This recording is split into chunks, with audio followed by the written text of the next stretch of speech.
સુરત મહાનગરપાલિકાની સામાન્ય સભા પહેલા વિપક્ષ નેતા પાયલ સાકરિયાની આગેવાનીમાં આપ કોર્પોરેટરોએ વિરોધ પ્રદર્શન કર્યું। આમ આદમી પાર્ટીએ આક્ષેપ કર્યું કે જ્યાં ભાજપની સરકાર નથી ત્યાં મોદીજીની સરકાર બચાવવા માટે કરોડો રૂપિયાના પ્રોજેક્ટો યોજનાઓને ગ્રાન્ટ સહાય આપે છે અને સુરત આજે ગ્રાન્ટ માટે વલખા મારે છે।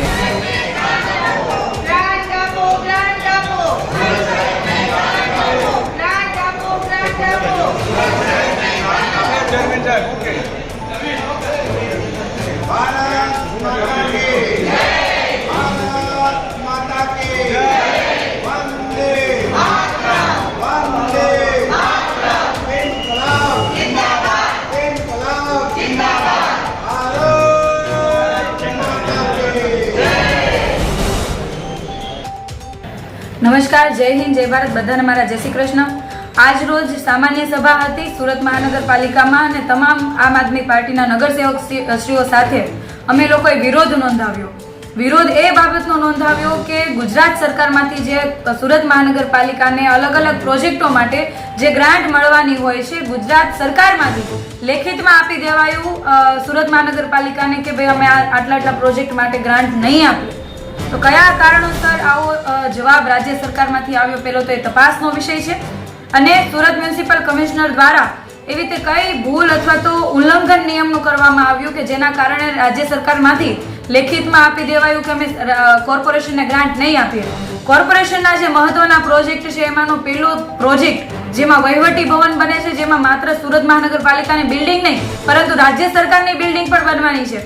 આજે એના 2 માળ બંધાઈ ગયા છે અને ત્યારબાદ હવે રાજ્ય સરકારમાંથી લેટર આવે છે કે અમે ગ્રાન્ટ નહીં આપીએ। 9 મહિના પહેલા સુરતની અંદર ડુમસ સી ફેઝ વિકસાવવાના મોટા સપના સાથે મોટી વાતો સાથે શાસકોએ ખૂબ જશ લીધો, ખાતમુહૂર્ત કર્યું અને સુરતના લોકોને ભોળવવાનો પ્રયાસ કર્યો, પરંતુ કરોડો રૂપિયાનો પ્રોજેક્ટ જ્યારે સુરતના લોકો વચ્ચે મૂકતા હોય તો એના પહેલા શું કોઈ શાસકોનું આયોજન નહોતું કે ભાઈ ગ્રાન્ટ આવશે કે નહીં આવે? આપણી પાસે પૈસા હોય પછી આપણે કોઈ કામગીરી કરીએ તો બરાબર છે। આપણને ખબર છે કે સુરત મહાનગરપાલિકાએ આમ જોવા જઈએ તો દેવાળું ફૂંકી દીધું છે, કેમ કે 51% મહેકમે તે સુરત મહાનગરપાલિકા પહોંચ્યું છે, છતાં પણ જ્યારે આ મોટા પ્રોજેક્ટોની વાત આવે સુરત મહાનગરપાલિકા હર હંમેશ રાજ્ય સરકાર અને કેન્દ્ર સરકારની ગ્રાન્ટ ઉપર નિર્ભર હોય છે। જૂની ગ્રાન્ટો હજી આવી નથી તો નવીની શું અપેક્ષા રાખી શકાય? અમથા તો મોટા વાયદાઓ કરતા હોય છે ભાજપી શાસકો કે ભાઈ ટ્રિપલ એન્જિનની સરકાર, ડબલ એન્જિનની સરકાર, પરંતુ આ માત્ર મત લેવા માટે હોય છે કે અમારી ડબલ એન્જિનની સરકાર છે। જ્યારે કામ કરવાની વાત આવે ત્યારે એન્જિન અલગ થઈ જતા હોય છે। એનો ઉત્તમ નમૂનો છે।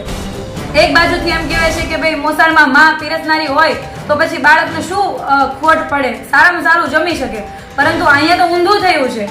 અહીંયા તો સુરતના શાસકોએ વરઘોડો કાઢ્યો અને માં જ નહીં આવી, એટલે કે મોસાળ પક્ષમાંથી કોઈ આવ્યું જ નહીં।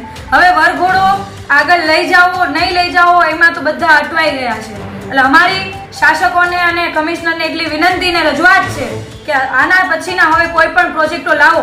અત્યારે સુરત મહાનગરપાલિકાની પરિસ્થિતિ ખૂબ કપરી, આર્થિક પરિસ્થિતિ ખૂબ કપરી છે, તિજોરીની અંદર તળિયે પહોંચી ગયા છે આપણા જે લોકોએ ટેક્સ ભર્યા છે એના રૂપિયા। તો હવે ખોટી રીતે બગાડવાની જગ્યાએ યોગ્ય જગ્યાએ વાપરો અને સાથે સાથે સુરત મહાનગરપાલિકાની પ્રાથમિક સુવિધાઓ જે હજી સુધી ઘણી બધી સોસાયટીમાં નથી પહોંચી તમામ જગ્યાઓ પર વાપરવામાં આવે અને આ જે પ્રોજેક્ટો આપણે મૂક્યા છે એની ગ્રાન્ટ તાત્કાલિક ધોરણે અથવા તમારે જે કંઈ પત્રવ્યવહાર કરવો પડે પત્રવ્યવહાર કરીને શાસકોને પણ કહીએ છીએ કે પત્રવ્યવહાર કરીને તમે ત્યાંથી ગ્રાન્ટ લઈ આવો અને જો તમારાથી ગ્રાન્ટ ના લવાતી હોય તો અમને કહો, અમે તમારી સાથે વાટકાઓ લઈને આપણે સચિવાલયમાં તમામ કોર્પોરેટરો અને મેયરશ્રી સાથે ત્યાં બેસીશું અને રાજ્ય સરકાર પાસેથી ગ્રાન્ટ આપીશું, કેમ કે સુરતના લોકો ટેક્સના રૂપિયા જીએસટી હોય કે અન્ય ટેક્સ થકી રાજ્ય સરકારમાં ચૂકવે છે અને કેન્દ્ર સરકારમાં ચૂકવે છે। તો સુરતના જ્યારે પ્રોજેક્ટોનું નિર્માણ થતું હોય ત્યારે રાજ્ય સરકારની પણ એટલી જવાબદારી બને છે કે સુરતના કામની અંદર સહયોગ આપે, નહીં કે ખોટી મતલબ ના પાડી દે કે ભાઈ અમારી પાસે પૈસા નથી અથવા તો અમે આ પ્રોજેક્ટ માટે